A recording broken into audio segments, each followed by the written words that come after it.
That salt sitting in your kitchen right now, it might not be real salt. The white crystals you sprinkle on your food look simple, natural, ancient, something pulled straight from the earth or the sea, exactly the way nature made it. But most of the salt sold in American stores today has gone through a process that completely changes it. Stripped down, purified, chemically adjusted, and rebuilt for shelf stability, flow, and appearance. It still says salt on the label, but chemically, structurally, and nutritionally, it is very different from the salt that existed in ancient oceans. I spent the past 2 weeks analyzing the most popular salt brands sold across the United States, looking at how they are mined, refined, processed, and packaged. The truth sits in plain sight on ingredient labels, manufacturing disclosures, and food chemistry research. Many of the most recognizable brands are no longer whole mineral salt. They are highly refined sodium chloride, engineered to behave perfectly in your shaker, but missing the natural complexity that originally defined salt. In this video, you will see exactly which salt brands fall into 3 categories. The heavily refined salts rebuilt for industrial consistency, the middle ground salts that are functional but still processed, and the few remaining salts that still exist in a form close to their original geological state. By the end, you will understand why some salt pours perfectly every time, why others clump, why color matters, and the single physical difference that instantly reveals whether your salt is natural or industrially rebuilt. Let's begin with the villains. Tier 1, the most heavily processed salt in America. Number 1, Morton iodized. Table salt, Morton iodized salt is the most recognizable salt brand in the United States. That blue cylinder with the umbrella girl exists in millions of kitchens, restaurants, and dining tables. It looks simple: white crystals, clean, uniform. But that uniformity is the result of aggressive industrial refining designed to strip the salt down to its most basic chemical form. Salt in nature forms when seawater evaporates, leaving behind crystals composed primarily of sodium chloride, but also containing trace amounts of other minerals like magnesium, calcium, potassium, and iron. These minerals become trapped inside the crystal lattice as the salt forms over thousands or millions of years. Morton removes nearly all of them through a refining process that dissolves raw salt, purifies it, and recrystallizes it into highly pure sodium chloride. The final product reaches purity levels above 99% sodium chloride, which means almost everything else has been removed. This matters because refining also removes naturally occurring iodine. Iodine is essential for thyroid hormone production. These hormones regulate metabolism, brain development, and energy balance. Without enough iodine, the thyroid gland enlarges in an attempt to capture more iodine from the bloodstream, leading to a condition called goiter. To prevent this, Morton adds potassium iodide back into the salt. This fortification began in the early 20th century and significantly reduced iodine deficiency worldwide. Morton also adds anti-caking agents like calcium silicate. These compounds absorb moisture and prevent salt crystals from sticking together. Natural salt attracts water from the air because sodium chloride is hygroscopic. Anti-caking agents interrupt this process, allowing the salt to remain dry and free-flowing. That perfect pouring behavior is not natural. It is engineered. Number 2, Great Value iodized salt. Great Value iodized salt looks like a cheaper alternative to Morton. Different label, different price, different branding, but chemically, it follows almost the exact same industrial process. The difference exists on the outside of the container, not inside. Like Morton, Great Value salt begins as raw salt mined from underground deposits or extracted from evaporated brine. This raw salt originally contains trace minerals embedded during formation. Magnesium, calcium, and potassium exist in small quantities inside the crystal structure. These minerals contribute to slight variations in texture, moisture behavior, and taste. But during industrial refining, the salt is dissolved, purified, and recrystallized to isolate sodium chloride almost completely. The result is extremely pure salt, typically over 99% sodium chloride. This refining process removes natural iodine along with other trace minerals. Iodine plays a critical role in thyroid function, specifically in the production of hormones called thyroxine and triiodothyronine. These hormones regulate how fast your body uses energy. Without enough iodine, metabolism slows, fatigue increases, and thyroid enlargement can occur. To restore this essential nutrient, manufacturers add potassium iodide back into the salt after refining. Great value salt also contains anti-caking agents such as calcium silicate. These compounds absorb moisture and prevent crystals from clumping together. Sodium chloride naturally pulls water molecules from the surrounding air. Without anti-caking agents, the salt would harden and stick together during storage, especially in humid environments. This means the smooth pouring behavior is not a natural property, it is a manufactured one. Number 3, Lobeline Fine Sea Salt. Lobeline Fine Sea Salt presents itself very differently. The packaging shows a whale. The label emphasizes its ocean origin. The words sea salt create an immediate psychological association with something more natural, less processed, closer to the original mineral state. And technically, it does begin that way. This salt starts as real seawater, evaporated until salt crystals remain. That part is true, but what happens next changes the final product completely. Fresh sea salt crystals formed from evaporated seawater contain trace amounts of other minerals naturally present in the ocean. Magnesium, calcium, and potassium exist in tiny quantities alongside sodium chloride. These minerals influence crystal shape, moisture behavior, and taste complexity. Magnesium, for example, attracts water strongly, which makes natural sea salt slightly moist and prone to clumping. Calcium contributes to crystal hardness. Potassium affects subtle flavor perception on the tongue. To produce fine, free-flowing crystals, manufacturers refine and grind the salt to create uniform particle size. This mechanical processing improves consistency, making the salt easier to measure, package, and pour. Smaller crystals dissolve faster and distribute evenly in food, which improves manufacturing reliability for food producers and home kitchens alike. The result is visually perfect salt, clean, white, uniform, and dry. But that perfection reveals something important. Natural crystal formation rarely produces identical particle sizes. Variation is normal when minerals remain intact. Uniformity means the crystals have been mechanically standardized. It still comes from the ocean, but its final form reflects industrial control, not natural variation. Tier 2, better than table salt, but still processed. Number 1, Morton Kosher. Salt, Morton Kosher. Salt looks completely different from table salt. Instead of tiny cubes, it forms flat, irregular flakes. These flakes crush easily between your fingers, almost like fragile sheets. That texture feels natural, less processed, more authentic, but that shape exists because it was engineered to form that way. Kosher salt begins as brine, salt dissolved in water, either extracted from underground deposits or created artificially. This brine is heated in controlled evaporation systems.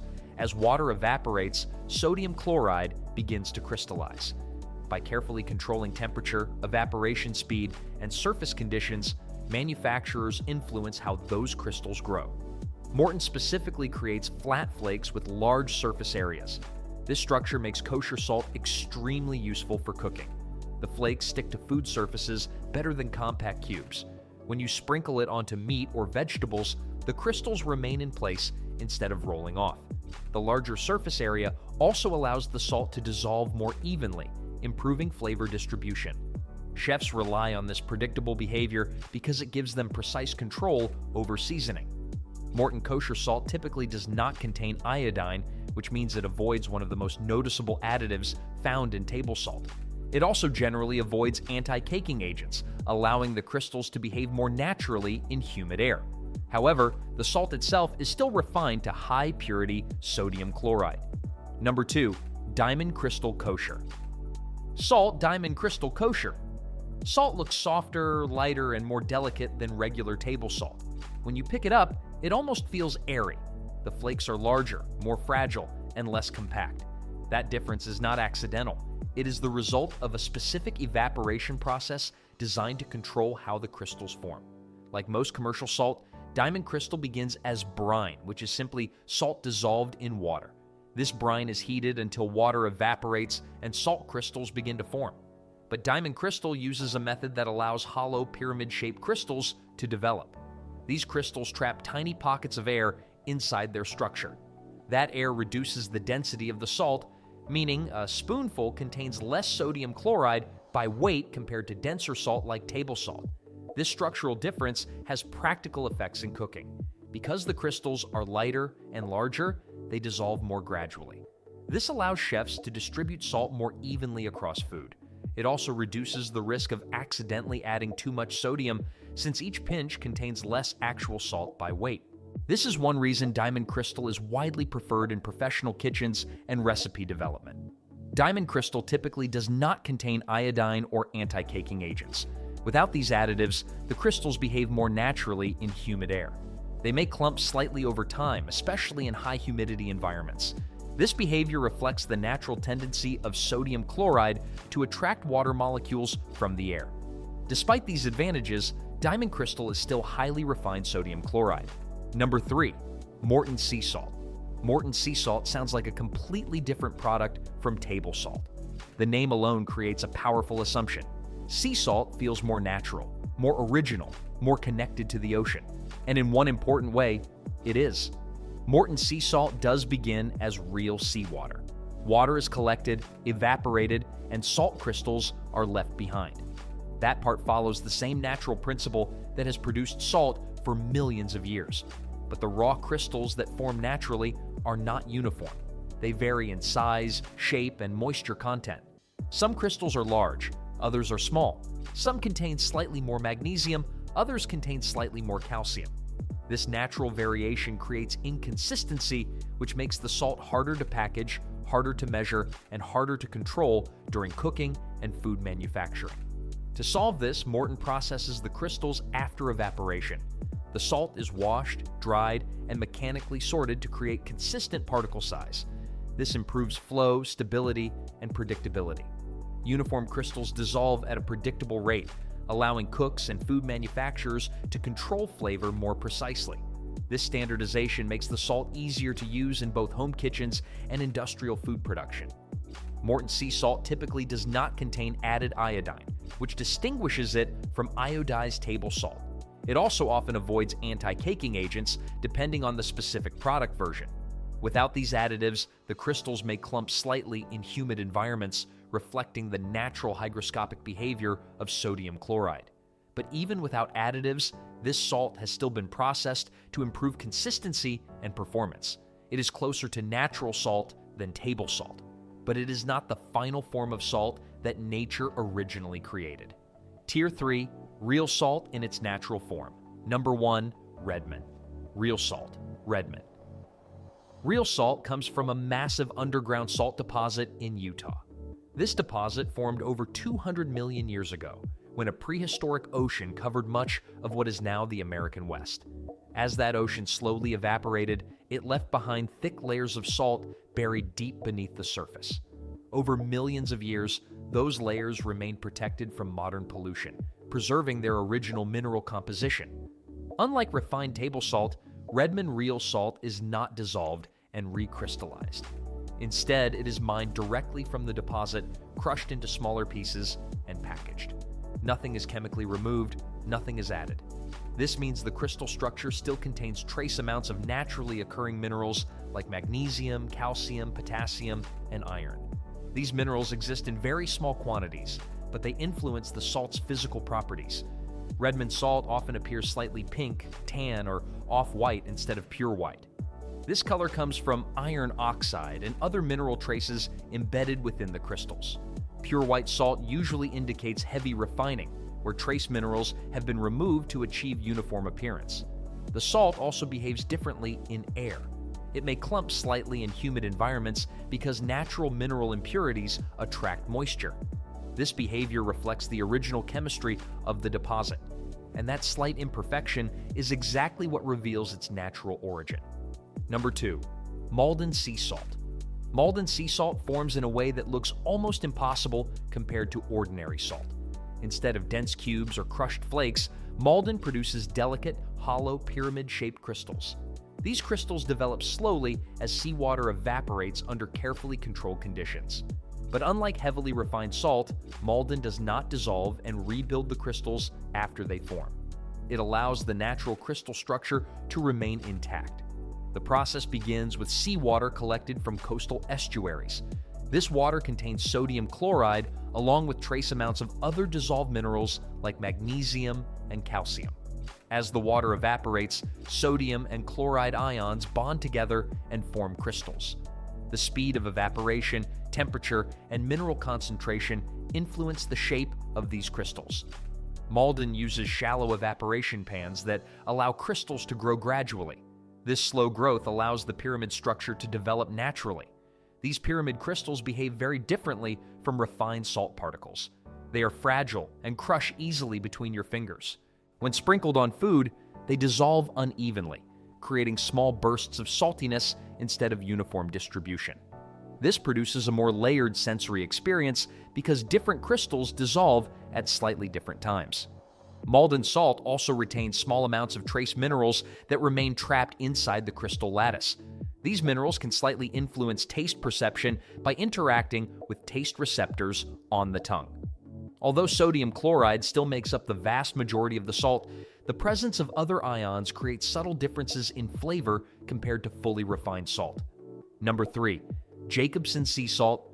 Jacobsen sea salt begins exactly where salt has always begun, in ocean water. Along the Oregon coast, cold Pacific seawater is collected and slowly evaporated until salt crystals form naturally. But unlike industrial salt production, the goal here is not speed or maximum efficiency. The goal is preservation. Preservation of crystal structure, preservation of trace minerals, and preservation of the original chemistry of the seawater itself. Ocean water contains more than sodium and chloride. It also contains dissolved minerals like magnesium, calcium, potassium, and trace elements present in extremely small amounts. As seawater evaporates, sodium chloride crystallizes first, but tiny quantities of these other minerals remain trapped within and around the forming crystals. Industrial refining often removes these residual minerals to create uniformity. Jacobsen avoids that step entirely. The salt is harvested after evaporation, dried carefully, and packaged without chemical refining. This minimal processing allows the crystals to retain their natural structure. The flakes are irregular, thin, and fragile. They crush easily and dissolve quickly when placed on food. Because the crystals vary slightly in size and thickness, they dissolve at slightly different speeds. This creates variation in how saltiness is perceived across the surface of food. The salt also behaves differently in storage. It can clump slightly in humid air because natural minerals attract water molecules. This moisture interaction reflects the original chemistry of the crystal, not a defect. At its core, Jacobsen sea salt represents salt in a form closest to how it naturally forms, shaped by evaporation, preserved without rebuilding, and unchanged by industrial reconstruction. And once you see the physical differences, one simple observation reveals everything. Salt looks simple, but its structure tells the full story. Highly refined salts like Morton and Great Value are purified to nearly pure sodium chloride, then adjusted with additives to improve flow and stability. These changes make them consistent, but they also remove the natural complexity that forms when salt crystallizes in oceans or underground deposits. Mid-range salts like kosher and commercial sea salt avoid some additives, but they are still processed for uniform performance. Real salt behaves differently. It clumps slightly. It varies in color. Its crystals are irregular. These are physical signs that the original mineral structure remains intact. Check the salt in your kitchen tonight. Look at its color, texture, and behavior. Subscribe now because the next investigation exposes another everyday food that isn't what it claims to be.